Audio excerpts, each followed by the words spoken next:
Alhamdulillahi Rabbil Alamin, wassalatu wassalamu ala asyrafil anbiya'i wal mursalin wa ala alihi wa ashabihi ajma'in. Allahumma rabbi shrah li sadri wa yassir li amri wa hlul 'uqdatam min lisani yafqahu qawli. Wa la hawla wa la quwwata illa billahil 'aliyyil 'azim. Allahumma la sahla illa ma ja'altahu sahla wa anta taj'alul huzna in syi'ta sahla. Rabbi yassir wa la tu'assir wa atmim bil khair, amma ba'd.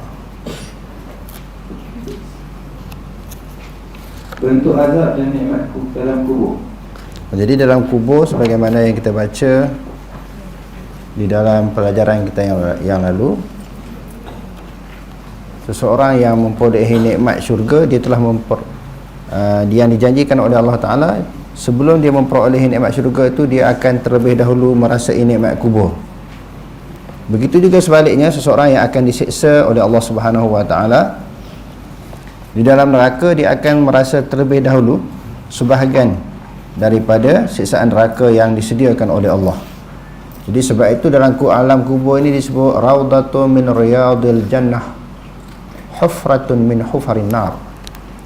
Taman daripada taman syurga, lubang daripada lubang neraka. Maksudnya penghuni kubur itu ataupun seseorang yang berada di alam barzakh,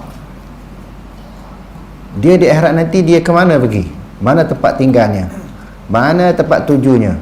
Jadi dia akan memperolehi sebahagian daripada habuan, balasan apa yang dibuat atas dunia. Kalau dia ahli syurga, sebahagian daripada nikmat syurga dia telah diperolehi oleh penduduk kubur ataupun ahli kubur. Begitu juga sebaliknya, apabila dia merupakan penghuni neraka, dia akan dapat sebahagian daripada azab neraka. Sebab itu bila kita menunaikan sembahyang jenazah, kita baca doa apa dia? Wabdilhu daran khairan min darihi, ahlan khairan min ahlihi, zawjan khairan min zawjihi. Jadi nak minta supaya dia memperolehi nikmat dalam kubur, lebih daripada nikmat ataupun kebahagiaan, keselesaan yang dia pernah rasai di atas dunia. Maknanya jangan diazabkan. Selain daripada minta supaya mayat ini memperolehi ganjaran daripada amalan dia, jangan dia diazabkan oleh Allah Subhanahu Wa Ta'ala dengan azab kubur.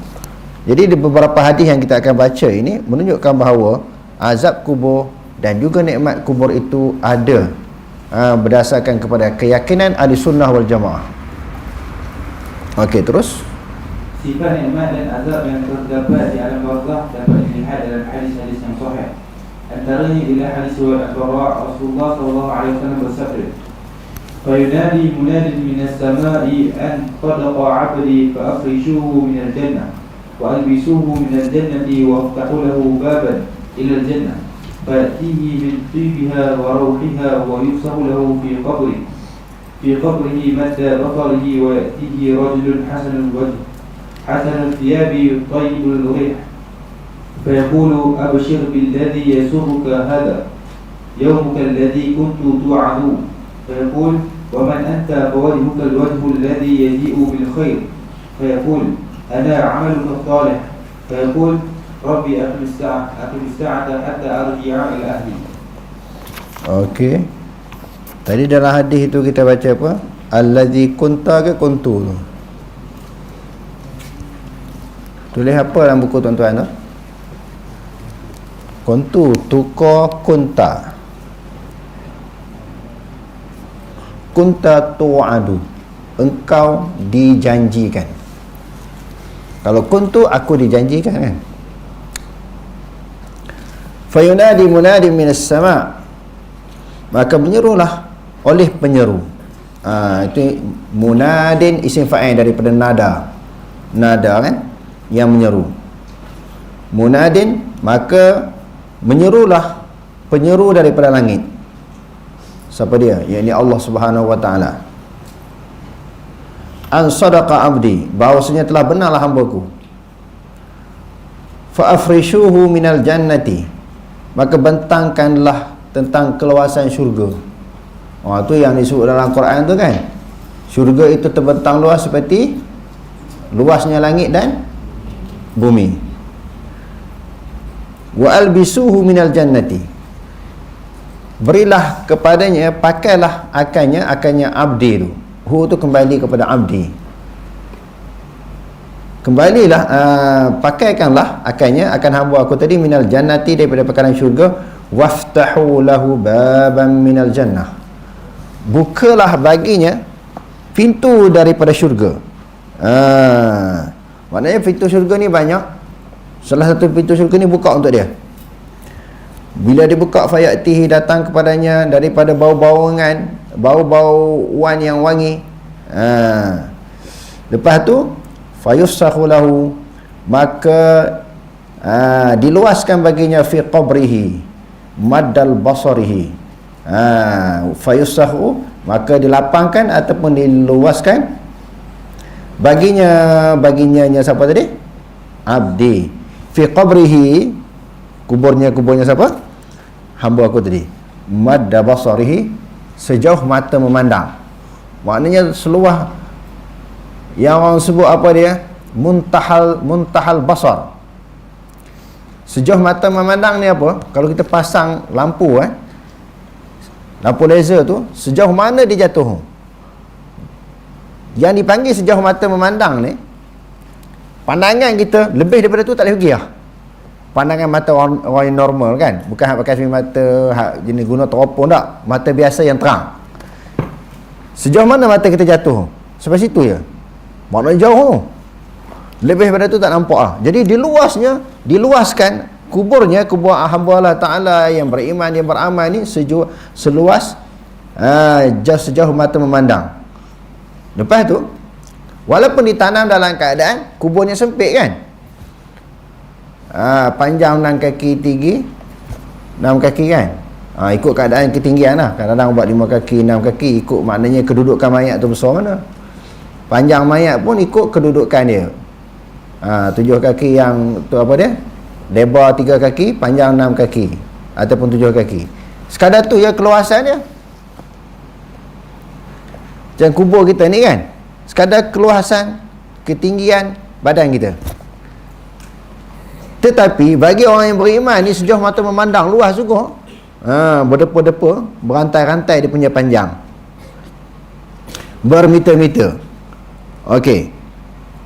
Datangnya kepada hamba tadi seorang lelaki hasanul wajhi, seseorang yang cantik, elok, comel rupanya. Wa hasanul thiyabi, di dalam keadaan memakai pakaian juga cantik. Rupanya cantik, pakaiannya cantik, dan wanginya, dan bau wangi. Lelaki ni tadi. Fayaqulu, maka berkata baginya, absyir. Lelaki ni kata bagi dia, absyir, bergembiralah kamu, billadzi, dengan yang yasurruka, mengembirakan akan engkau, dengan apa yang kamu buat, dengan amalan yang kamu buat. Kamu berseronok dah, bergembira dah dengan amal bakti yang kamu buat. Hadza yaumuka, hari ini hari kamu ni, allazi kunta tu'adu, yang telah dijanjikan kepada engkau. Yang telah dijanjikan kepada engkau. Fayaqulu, maka hamba ni tanya, abdi ni tanya, hamba aku tadi, orang lelaki ni yang memperoleh nikmat tanya, wa man anta, kamu ni siapa? Fawajuka wajhul ladzi yaji'u bil khair, muka engkau ni adalah muka yang mendatangkan kebaikan. Fayaqulu, maka yang lelaki yang datang dengan cantik rupa, pakaian pun cantik dan wangi badan dia tadi, ana amaluka salih, aku sebenarnya adalah amalan kamu yang baik. Maknanya amalan apa yang baik? Puasa, zakat, haji, baca Quran, bersedekah, semua amalan-amalan yang baik rupanya dijelmakan dalam bentuk lembaga. Amalan manusia yang baik ini dijelmakan dalam bentuk lembaga. Maknanya lembaga sembahyang, puasa, zakat, haji dan sebagainya. Lalu dia kata fayaqulu, Lalu lelaki ni apabila amalan tu mengaku, lelaki ni tanya, kamu ni siapa? Akulah amalan kamu yang baik. Lalu orang lelaki ni tanya, iaitu abdi tanya, Rabbi, wahai Tuhanku, aqimis sa'ah, percepatkan datangnya kiamat, dirikan kiamat, datangkan kiamat, jadikanlah kiamat ini cepat, hatta arji'a ila ahli, supaya aku nak beritahu kepada keluargaku, ahli keluargaku tentang apa yang aku memperolehi, apa nikmat yang telah dia kecapi dalam kubur ni tadi. Maknanya dia seronok sangat supaya berlakunya kiamat, sebab dia baru dapat tempias cebisan daripada nikmat syurga. Ada pun nikmat yang hakiki, yang sebenarnya adalah di akhirat nanti, apabila dia, seseorang hamba itu dimasukkan ke dalam syurga. Itu dia terjemahnya setakat tu sahaja. Yang bawah ni wallahu alam mungkin ambil daripada hadis yang lain, dicampur terjemahannya.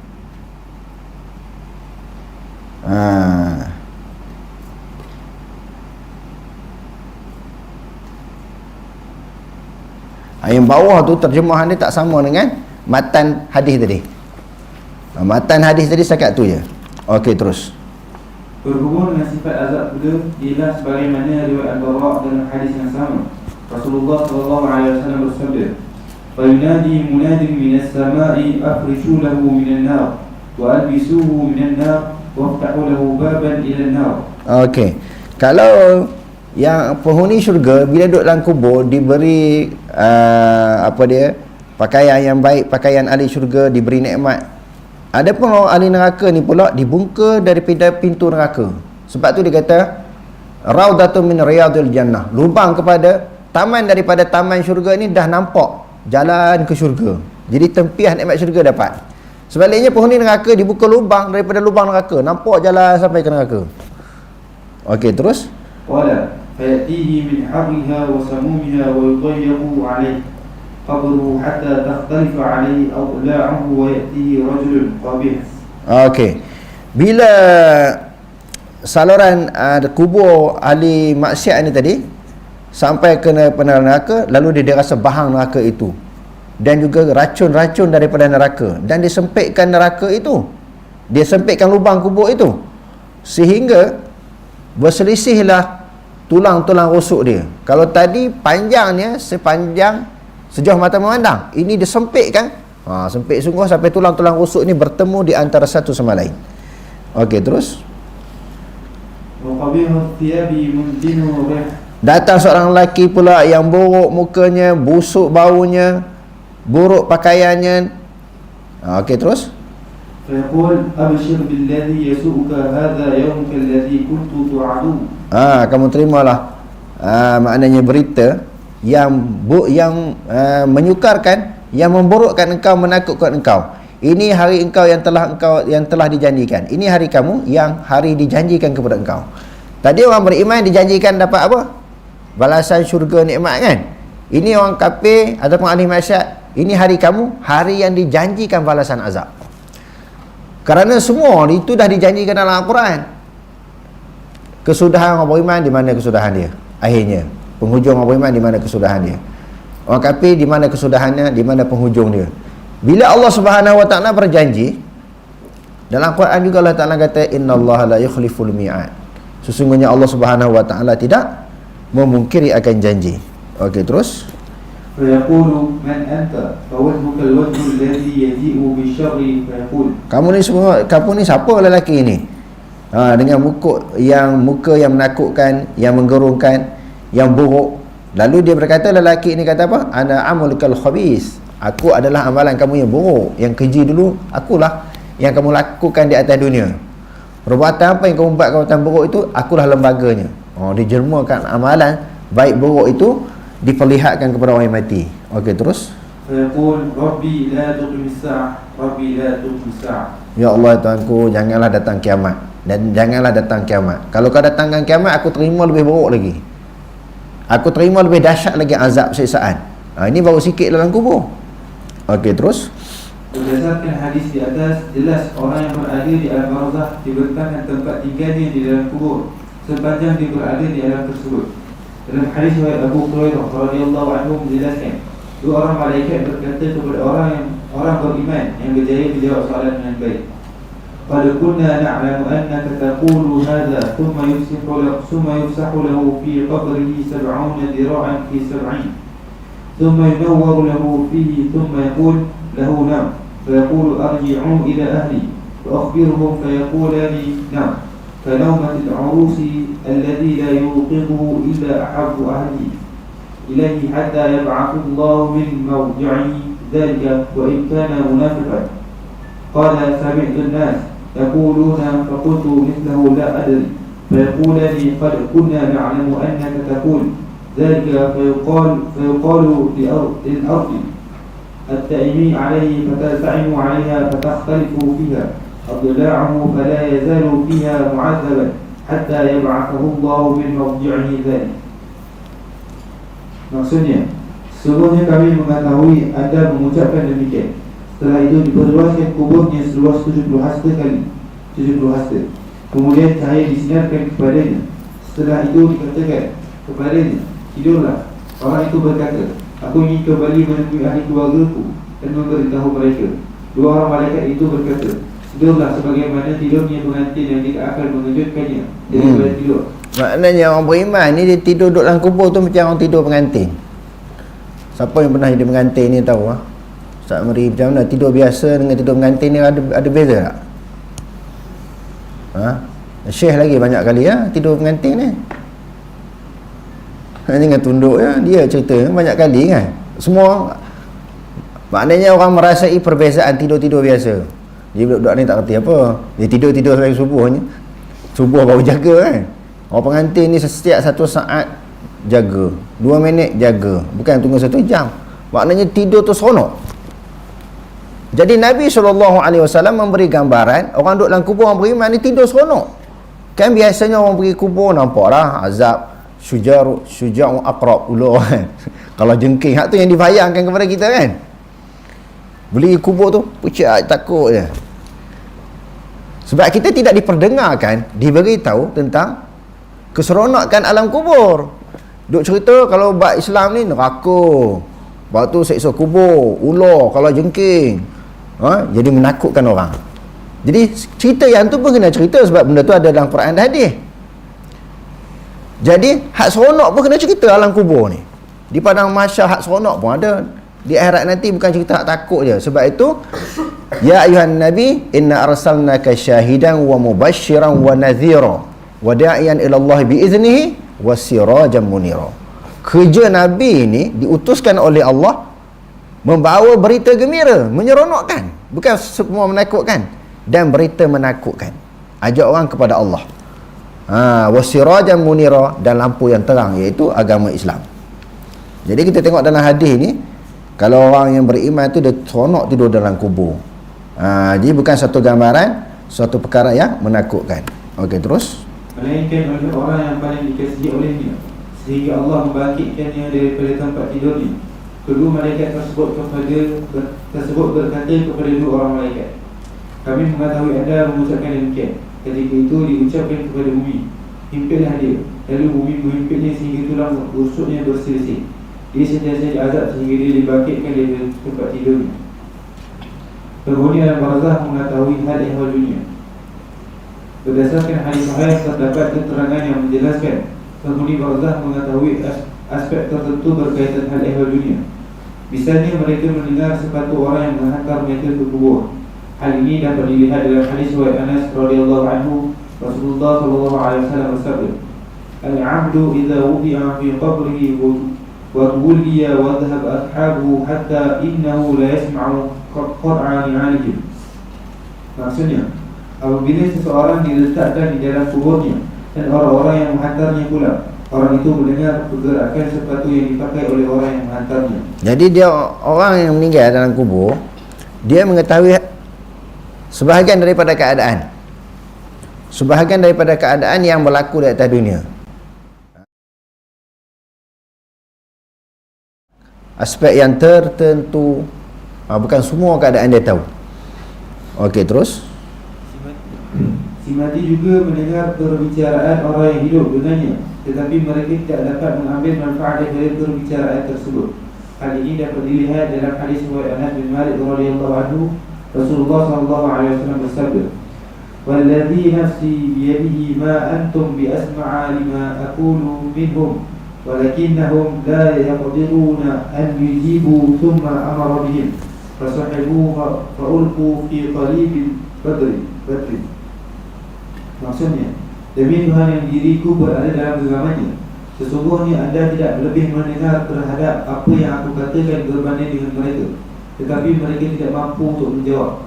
Rasulullah SAW memerintahkan mayat mereka dibuang, lalu mayat mereka dibuang ke dalam sebuah telaga di lembah Badar.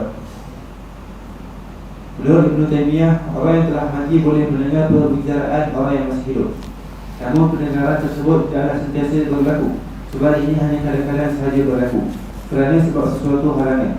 Namun begitu pendengaran tersebut bukan untuk penerimaan dan melakukan ketaatan, kerana orang yang telah mati tidak ditaklifkan dengan apa-apa kewajiban lagi. Jadi orang yang mati ni dia boleh dengar dalam keadaan tertentu, termasuklah apa yang orang bercakap atas kubur. Tetapi dia dengar tu bukan untuk dia mengambil manfaat, sebab dah habis dah, tutup buku dah, dia dengar lah macam mana pun. Maknanya kalau orang atas kubur tu bagi nasihat, bagi tazkirah, tak perlu. Jadi nasihat dan tazkirah ni untuk orang yang hidup, sebagaimana ini disebut dalam Quran. Jadi dengar tu bukan untuk mengambil manfaat, sekadar dengar je lah apa yang berlaku di atas kubur ataupun di alam dunia. Okey, terus Firman Allah Subhanahu wa taala, "Innaka la tusmi'ul mauta wa la tusmi'u thumma ad-du'a idza wallaw mudbirin."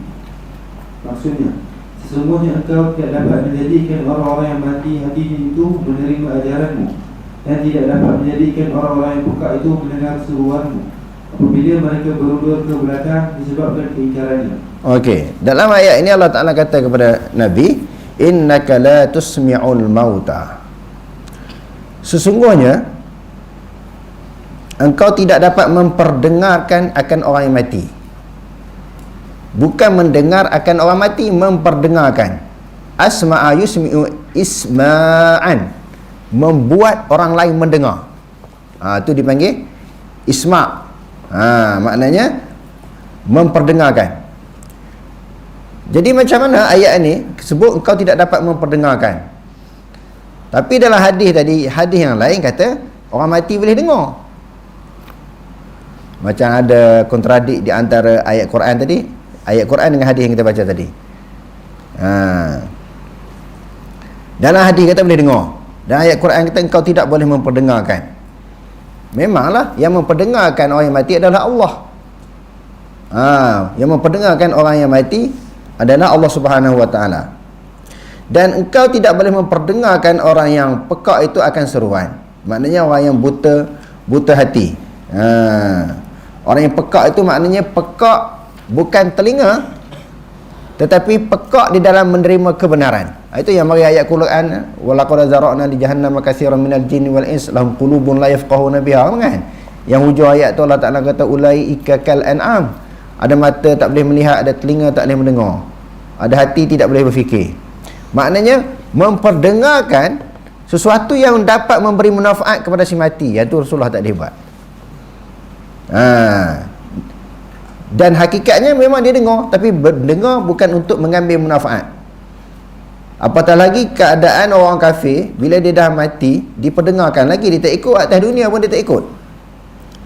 Okey, terus Firman Allah Subhanahu wa taala, "Walau 'alimallahu fihim khairan la asma'ahum." Allah Ta'ala sendiri sebut, sekiranya Allah Ta'ala mengetahui pada kalangan mereka itu kebaikan, bila dengar tu dapat kebaikan, la asma'ahum, Allah Subhanahu wa taala akan memperdengarkan mereka. Walau asma'ahum, jika sekiranya Allah Ta'ala memperdengarkan mereka, la tawallau, mereka akan berpaling, wa hum mu'ridun, mereka di dalam keadaan memalingkan diri, tidak beriman. Maksudnya dengar sekadar boleh mendengar apa yang suara percakapan dalam keadaan tertentu oleh orang yang duduk atas kubur. Maknanya orang yang duduk atas kubur ni bercakap ahli keluarga dia ke, ataupun tapak kaki, tapak kasut orang yang pergi ziarah tu, kan, dengar. Tetapi bukanlah dengar untuk mengambil manfaat. Sebagaimana yang disebutkan tadi, mereka tidak lagi ada hukum taklif Maksudnya bila kita cakap sesuatu, mereka dapat manfaat daripada apa yang kita nasihatkan, apa yang kita sampaikan. Okey, terus. Kedudukan para nabi di alam barzakh. Para nabi mendapat beberapa keistimewaan di alam barzakh. Antaranya ialah kubur Nabi Muhammad SAW diwakilkan dengan seorang malaikat yang bertugas menyampaikan selawat daripada umat Islam kepada baginda. Dalam hadis riwayat Abu Bakar radhiyallahu anhu menjelaskan, Rasulullah SAW bersabda, "Akthiru salata alayya fa inna Allah wakkala bi malakan inda qabri fa idza shalla alayya rajulun min ummati qala li dhalika al-malaku ya Muhammad inna fulana bin fulanin shalla alayka as-sa'a." Maksudnya, perbanyakkanlah selawat ke atasku. Sesungguhnya Allah telah mewakilkan satu malaikat di sisi kuburku. Apabila seseorang dalam kalangan umatku berselawat ke atasku, malaikat itu berkata kepadaku, "Wahai Muhammad, si fulan bin si fulan telah berselawat ke atas Tuhan sekarang." Jasad para nabi tidak dimakan oleh tanah. Hal ini terdapat dalam hadis riwayat Abu Darda radhiyallahu anhu yang menjelaskan Rasulullah SAW bersabda, "Inna Allah harrama 'ala al-ardi an ta'kula ajsad al-anbiya." Maksudnya, sesungguhnya Allah mengharamkan ke atas bumi memakan jasad para nabi. Martabat para nabi lebih tinggi daripada martabat orang-orang yang mati syahid. Bahkan mereka menunaikan salat dalam kubur mereka. Hal ini dapat dilihat dalam hadis riwayat Anas bin Malik radhiyallahu anhu, "Al-anbiya'u ahya'un fi quburihim yusallun." Maksudnya, para nabi hidup dalam kubur mereka dan mereka menunaikan salat. Para nabi tidak terkena soal kubur dan fitnahnya. Menurut Ibnu Hajar Al-Asqalani, soal kubur hanya berlaku kepada orang-orang yang perlu diuji. Sebaliknya yang tidak perlu diuji seperti para nabi dan orang-orang yang mati syahid tidak perlu dikenakan soal kubur. Kedudukan orang yang mati syahid di alam barzakh. Orang Islam yang mati terbunuh dengan niat untuk melakukan jihad dan menegakkan kalimah Allah mendapat kelebihan mati syahid. Antara kelebihan mati syahid ialah mendapat rezeki daripada Allah di alam barzakh, tidak menghadapi rasa sedih dan bergembira dengan berbagai-bagai nikmat Allah.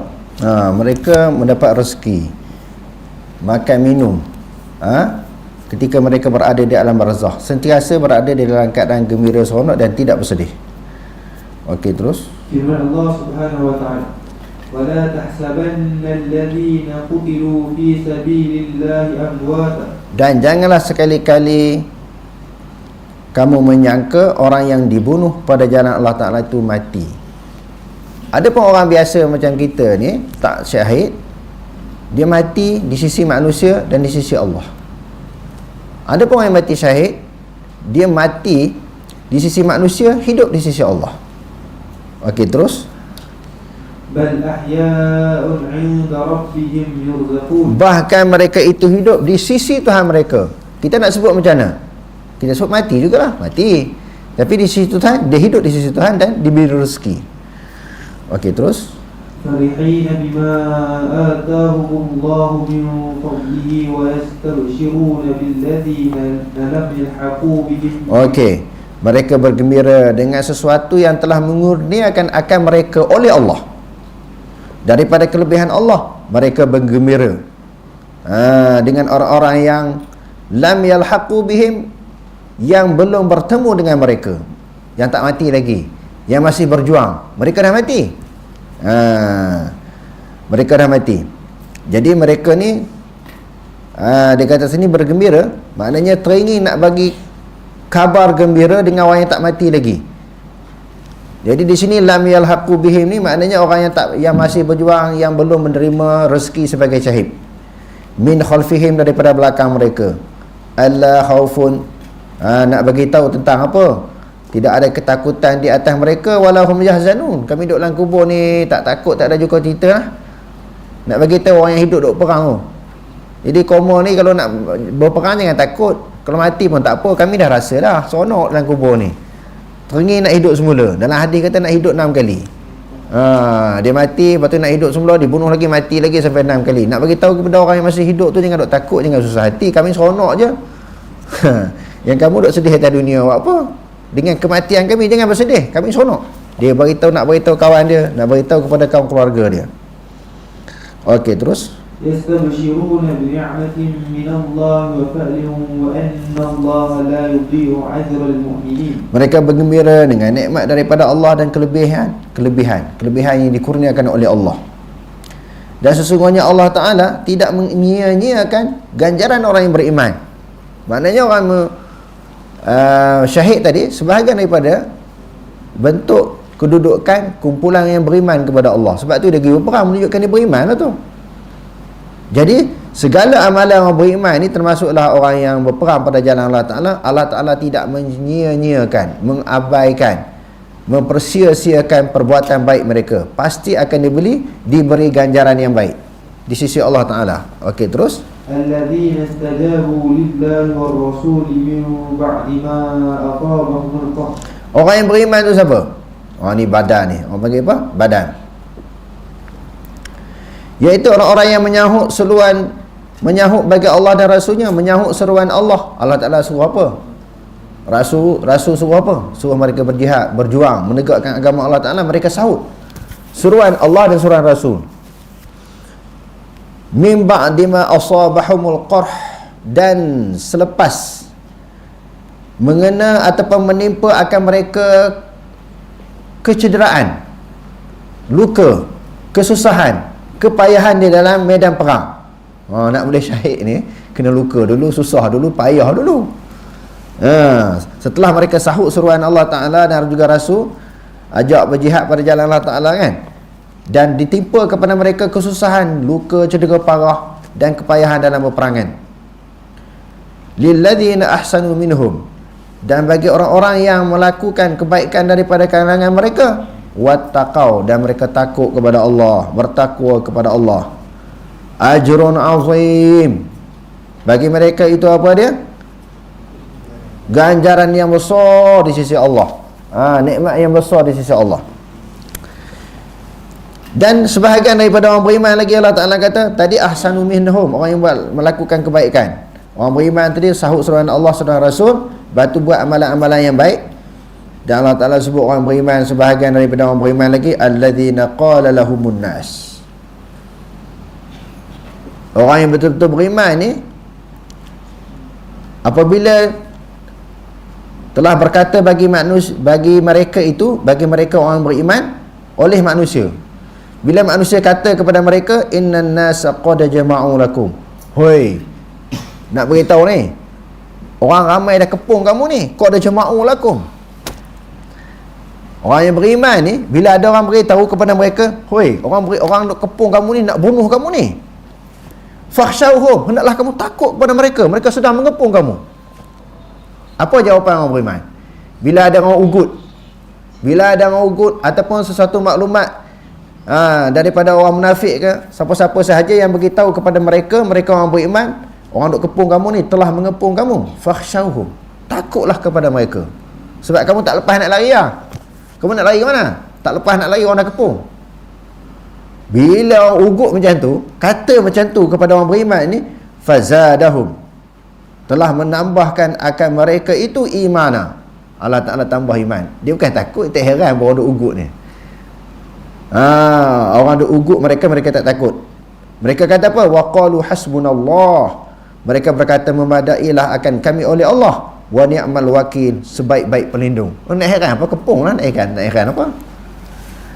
Di dalam hadis pula sebut, kalau sekiranya manusia dan jin seluruh dunia berhasrat untuk melakukan mudarat kepada kamu, tak akan berlaku kemudaratan illa qad katabahullahu laka, kecuali sesuatu yang telah ditetapkan oleh Allah Ta'ala kepada kamu. Nak takut apa? Allah Ta'ala dah takdir di azali kita mati ke, sakit ke, hidup ke, nikmat ke, dah Allah Ta'ala tetap. Yang orang beriman ni tak boleh nak diugut. Nak bagi mereka takut. Mereka kata memadailah Allah, pelindung kami, dan dia sebaik-baik pelindung. Fanqalabu, apabila mereka pulang daripada peperangan Badar, di dalam tafsir jalan lain dia kata fanqalabu, di sini mereka pulang daripada peperangan Badar bi ni'matin minallah, mereka pulang dengan membawa nikmat, iaitu harta ghanimah. Harta ghanimah yang dijanjikan oleh Allah, wa fadlin, dan kelebihan daripada Allah. Lam yamsashum su, tidak menyentuh, mengena akan mereka itu sesuatu kejahatan. Hak orang kafir nak kepung tadi, duk ugut nak kepung, nak cederakan, nak memperlakukan sesuatu kejahatan mereka kepada mereka, tidak berlaku. Wattaba'u ridwan Allah, mereka telah mengikut keredaan daripada Allah. Sesuatu perbuatan, amalan, tindakan yang menyebabkan Allah Ta'ala redha, mereka semua ikut, mereka semua buat. Wallahu dzu fadlin azim. Dan Allah Ta'ala itu yang mempunyai kelebihan yang besar, yang Allah Ta'ala duk bagi pahala, bagi ganjaran balas syurga, bagi nikmat syurga, kerana Allah Ta'ala mempunyai kelebihan yang besar. Innama dzalikumus syaitan, sesungguhnya yang menakutkan kamu itu adalah syaitan. Innama dzalikum, yang demikian itu yang kata manusia duk kepung kamu, fakhshawhum, innan nasa qad jama'u lakum fakhshawhum. Orang duk kepung kamu ni, hendaklah kamu takut kepada mereka. Allah Ta'ala kata yang demikian itu adalah syaitan. Yang menakutkan orang ni, mengugukkan orang beriman ni adalah syaitan. Allah Ta'ala kata yukhawifu awliya'ah, dia hanya mampu menakut-nakutkan pengikut dia. Syaitan ni orang beriman dia tak boleh nak takut. Syaitan ni dia hanya boleh mampu menakutkan pengikut-pengikut dia. Kalau orang beriman bukan pengikut dia. Orang beriman adalah, maknanya Allah Subhanahu Wa Ta'ala adalah wali mereka. Wallahu waliyul ladzina amanu, dan Allah Ta'ala lah wali kepada orang beriman. Maknanya orang beriman itu bukan wali dia syaitan. Lalu Allah Ta'ala kata yang menakut-nakutkan itu adalah syaitan. Kalau orang pun, orang yang berperangai sebagaimana syaitan, menakutkan orang yang beriman. Lalu Allah Ta'ala kata fala takhafuhum, jangan takut pada mereka, wa khafuni, takutlah kepada aku, kata Allah, in kuntum mu'minin, sekiranya kamu benar-benar beriman. Kalau dok masih takut lagi, memanglah perasaan takut memang ada dalam hati semua manusia. Tak ada orang tak ada perasaan takut. Tapi peratus takut pada musuh tu berapa peratus? Berapa kekuatan takut tu? Semua orang ada takut. Jadi kalau terlalu takut, itu bukan sifat orang beriman. Orang beriman, betul-betul beriman ni, dia hanya takut kepada Allah Ta'ala. Jadi kepada musuh-musuh Islam ni, dia takut sikit-sikit je. Sebagai bukti dia manusia, ada perasaan takut. Tapi nak kata dia takut sehingga membawa kepada ketundukan kepada musuh Islam, orang beriman tidak berlaku dalam diri dia macam tu. Takutlah kamu kepadaku sekiranya kamu benar-benar beriman kepada Allah. Wallahu alam. Aqulu qawli hadza wastaghfirullahal azim li wa lakum. Wassalamu alaikum warahmatullahi taala wabarakatuh.